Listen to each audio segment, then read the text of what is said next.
Good morning students. बच्चों देखिए, हम 8th क्लास साइंस का second chapter micro organisms friends और फोर डिस्कस कर रहे थे।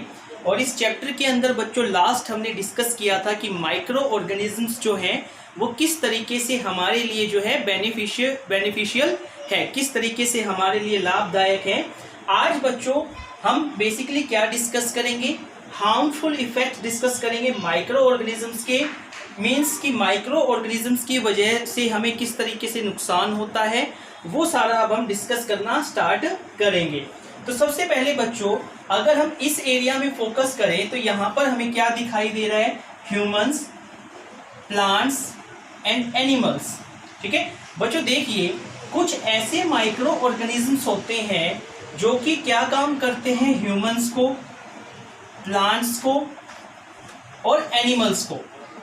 ठीक है, इन तीनों को, किसको, ह्यूमंस को, प्लांट्स को और एनिमल्स को, तीनों को ही क्या करते हैं, बीमारियों से जकड़ने का काम करते हैं। यानी कि ये माइक्रो ऑर्गेनिजम्स जो है बेसिकली क्या करते हैं, डिजीज कोज करते हैं, बीमारियां जो है अलग अलग तरह की प्रोड्यूस करते हैं। किसके अंदर, ह्यूमंस के अंदर, प्लांट्स के अंदर, एनिमल्स के अंदर। तो बच्चों इस तरह के जो ये माइक्रो ऑर्गेनिजम्स होते हैं जो कैसे डिजीज कोजिंग है। ठीक है, डिजीज मतलब बीमारियां उत्पन्न करने वाले जो माइक्रो ऑर्गेनिजम्स हैं, इन माइक्रो ऑर्गेनिजम्स को हम क्या कहते हैं, पैथोजेंस कहते हैं। क्या कहते हैं, पैथोजेंस। अब यहां से आप दो नाम और सीख सकते हो बच्चों कि आपने देखा होगा कुछ डॉक्टर होते हैं जिन्हें पैथोलॉजिस्ट बोला जाता है। ठीक है, तो वो उन्हें क्यों बोलते हैं बच्चों, क्योंकि वो डॉक्टर क्या करते हैं, इन्हीं डिजीज को ट्रीट करने का काम करते हैं या इन्हीं डिजीज का कोज पता करने की कोशिश करते हैं कि वो किस माइक्रो ऑर्गेनिज्म की वजह से हुई है। ठीक है, तो in disease causing micro organisms को क्या बोलते हैं, हम पैथोजेंस बोलते हैं। पैथोजेंस, पैथोलॉजिस्ट, पैथोलॉजी, ये वर्ड आपने सुने होंगे। ठीक है, उसके बाद देखते हैं बच्चों कि ठीक है ये डिजीज कोज करते हैं ह्यूमंस, प्लांट्स और एनिमल्स के अंदर। इसके अलावा बच्चों कुछ माइक्रो ऑर्गेनिजम्स जो हैं वो क्या करते हैं, स्पॉइल करने का काम करते हैं। किसको स्पॉइल करने का काम करते हैं बच्चों, फर्स्ट ऑफ ऑल क्लोथ्स को खराब करते हैं, स्पॉइल कर देते हैं। लेदर से बनी हुई चीजों को, जो चमड़े से बनी हुई चीजें होती हैं उनको स्पॉइल करते हैं। या तो हमारा जो फूड होता है, बेसिकली फूड को स्पॉइल होते हुए आप सबने देखा होगा, 1 दिन 2 दिन खाना रखते हैं तो उसके बाद वो खराब होना शुरू हो जाता है। वो खराब क्यों होता है, इन्हीं माइक्रो ऑर्गेनिजम्स की वजह से, जिनको हम क्या बोलते हैं बच्चों, पैथोजेंस। तो बच्चों आज हमने बेसिकली एक नई टर्म सीखी है, वो क्या है, पैथोजेंस किसे कहते हैं, उन माइक्रो ऑर्गेनिजम्स को जो कि डिजीज कोज करते हैं। अब क्वेश्चन ये आता है बच्चों कि ठीक है ये डिजीज तो कोज करते हैं, लेकिन ये डिजीज कोज करते तो हम तक आते कैसे हैं। ठीक है, मींस ये माइक्रो ऑर्गेनिज्म जो है कैसे ह्यूमंस के अंदर एंटर करते हैं, कैसे प्लांट्स के अंदर या कैसे एनिमल्स के अंदर। तो अब बच्चों हम इस एरिया पे थोड़ा सा ध्यान देते हैं। देखिए बच्चों, मान लो मैं सिर्फ ह्यूमन बीइंग का एग्जांपल लेता हूँ कि कोई ह्यूमन बीइंग्स है, तो वो क्या करेगा ह्यूमन बीइंग, कि वो ब्रीथ करने के लिए एयर का यूज करेगा, सांस लेने के लिए हवा का यूज करेगा, या तो उसको वाटर की रिक्वायरमेंट होती है तो वो पानी पिएगा, और जीवित रहने के लिए, जिंदा रहने के लिए, सरवाइव करने के लिए उसको क्या चाहिए, फूड भी चाहिए। तो बच्चों ये जो माइक्रो ऑर्गेनिजम्स होते हैं जो कि पैथोजेंस कहलाते हैं, ये ह्यूमन की बॉडी में एंटर करते हैं बाय एयर, हवा से, वाटर दैट वी ड्रिंक, पानी जो हम पीते हैं उससे, and the food that we eat, और उस खाने के थ्रू जो कि हम खाते हैं। ठीक है, इन चीजों से बच्चों ये जो है ह्यूमन की बॉडी के अंदर एंटर करते हैं। इसके अलावा बच्चों एक और तरीका होता है इनका एंटर करने का, वो क्या होता है कि मान लो बच्चों 2 पर्सन है, इस एरिया पे आइए एक बार, कि कोई भी 2 पर्सन है, एक हेल्दी पर्सन है जबकि दूसरा पर्सन वो है जो कि इन्फेक्टेड है।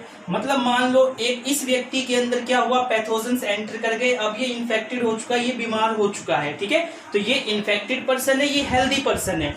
जब बच्चों ये आपस में किसी तरह के भी फिजिकल कांटेक्ट में आते हैं, सपोज कि इन्होंने हैंडशेक किया, ठीक है, या ये गले मिलते हैं, तो उस टाइम पे बच्चों क्या होता है कि जो ये माइक्रो ऑर्गेनिजम्स है ये एक से दूसरे के अंदर भी क्या हो जाते हैं, एंटर हो जाते हैं। ठीक है, तो ये बच्चों इस टाइप से एक किसी भी ह्यूमन के अंदर, प्लांट के अंदर, एनिमल के अंदर एंटर करते हैं इन 4 तरीकों से, फ्रॉम एयर, वाटर, फूड और फिजिकल कांटेक्ट। तो बच्चों ये सारी की सारी जो डिजीज है, कौन सी डिजीज बच्चों, जो ये माइक्रोबियल मतलब माइक्रो ऑर्गेनिज्म से होने वाली डिजीज दैट कैन स्प्रेड, जो कि फैलती है from one infected person to a healthy person, एक इन्फेक्टेड पर्सन से हेल्दी पर्सन के अंदर। दोबारा सुनिए बच्चों, वो सारी बीमारियां जो कि माइक्रो ऑर्गेनिजम्स की वजह से आई है पहली चीज, लेकिन एक इन्फेक्टेड पर्सन से हेल्दी पर्सन को भी हो जाती है। कब? किसकी हेल्प से? एयर की, वाटर और फूड की और फिजिकल कॉन्टेक्ट की वजह से। तो उन बीमारियों को बच्चों हम क्या कहते हैं? कम्युनिकेबल डिजीज कहते हैं। ठीक है, छुआछूत का रोग जो है उनको कहा जाता है। फॉर एग्जाम्पल जैसे cholera, common cold, TB, chickenpox. तो ये सारी की सारी बीमारियां जो है बच्चों वो क्या करती है? या तो पानी के थ्रू, या तो फूड के थ्रू, या तो फिजिकल कांटेक्ट या एयर के थ्रू एक व्यक्ति से दूसरे व्यक्ति को भी हो जाती है और इन चीजों की वजह से फैलती भी रहती है। इसके अलावा बच्चों अब मैं बात करता हूं कि एक व्यक्ति से दूसरे व्यक्ति को ये हुई कैसे। ठीक है, मान लो बच्चों ये इन्फेक्टेड पर्सन है, ठीक है, और ये स्नीज करता है, छींक देता है। ठीक है, इस व्यक्ति ने क्या किया? स्नीज किया मतलब क्या किया? इस व्यक्ति ने छींक दिया।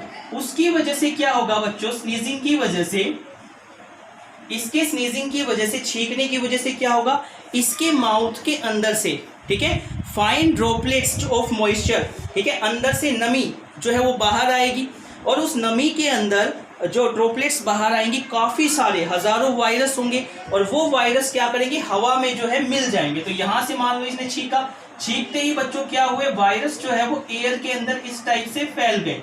अब ये जो हेल्दी पर्सन है इसने क्या लिया? ब्रीथिंग किया, सांस अंदर लिया, तो ये वायरस बच्चों कहाँ चले गए? इसकी बॉडी के अंदर चले गए और इस तरीके से बच्चों उन्होंने इस हेल्दी पर्सन को भी क्या बना दिया? इन्फेक्टेड बना दिया। अब इसकी वजह से किसी तीसरे व्यक्ति को हो जाएगी। तो इस तरह से बच्चों ये डिजीज फैलते हैं, इनको क्या कहा जाता है? कम्युनिकेबल डिजीज कहा जाता है। इसके अलावा बच्चों कुछ एनिमल्स भी होते हैं जो कि डिजीज कैरियर का काम करते हैं। जैसे मैंने एग्जांपल लिया हाउस फ्लाई का।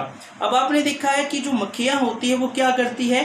जहां पर भी डर्टनेस वगैरह होती है, गंदगी वगैरह होती है, उस पर बैठ जाती है। ठीक है, मान लो हमने यहाँ पे सपोज किया, एक बार यहाँ पर ध्यान देना, यहाँ पर हमने सपोज किया कि यहाँ पर मान लो कूड़े का ढेर था या कुछ भी था, एक जो है हाउस फ्लाई यहाँ पर आती है और वो इस कूड़े के ढेर पर जो है यहाँ पर बैठ जाती है। तो यहाँ पर जितने भी वायरस वगैरह होंगे बच्चों, माइक्रो ऑर्गेनिजम्स होंगे, वो सारे इसके पैर से स्टिक कर जाएंगे, इसके लेग से स्टिक कर जाएंगे। उसके बाद बच्चों ये हाउस फ्लाई मान लो हमारे खाने के ऊपर आकर के बैठ जाती है, तो उस टाइम पे बच्चों ये क्या करेगी? उन माइक्रो ऑर्गेनिजम्स को इस खाने के ऊपर रिलीज कर देगी, छोड़ देगी। अब सारे के सारे जो माइक्रो ऑर्गेनिज्म इसके पैर से स्टिक किए थे वो किस में आ चुके हैं? खाने के अंदर। इस खाने को मैं, आप या कोई भी खाएगा तो वो भी क्या हो जाएगा? इन्फेक्टेड हो जाएगा। तो इस टाइप से बच्चों ये डिजीज फैलती है। आज हमने बेसिकली ये डिस्कस किया है कि कुछ माइक्रो ऑर्गेनिजम्स होते हैं जो ह्यूमंस, प्लांट्स, एनिमल्स में डिजीज कोज करते हैं, उनको पैथोजेंस बोला जाता है। या तो वो क्लोथ्स को, लेदर को, फूड को स्पॉइल करते हैं। फैलते कैसे हैं? एयर की वजह से, वाटर की वजह से, फूड की वजह से। ठीक है, या तो किसी इन्फेक्टेड पर्सन से हेल्दी पर्सन को। और इस तरह की जो डिजीज होती है उनको क्या बोलते हैं? कम्युनिकेबल डिजीज, जैसे cholera, common cold, TB, chickenpox etcetera. ठीक है, इसके अलावा बच्चों और हमने डिस्कस किया कि एक इन्फेक्टेड पर्सन से हेल्दी पर्सन को कैसे होता है।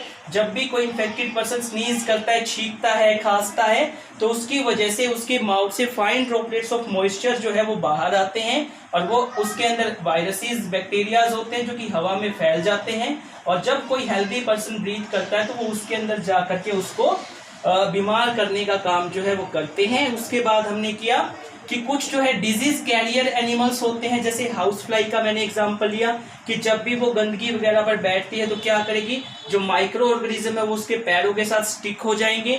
उसके बाद सेम फ्लाई अगर खाने पर बैठती है तो वो उन माइक्रो ऑर्गेनिजम्स को उस खाने पर रिलीज कर देगी और फिर उस खाने को हम खाएंगे तो उसकी वजह से क्या होगा? हम बीमार हो जाएंगे। तो होप सो बच्चों आपको लेक्चर समझ में आया होगा। Thank you.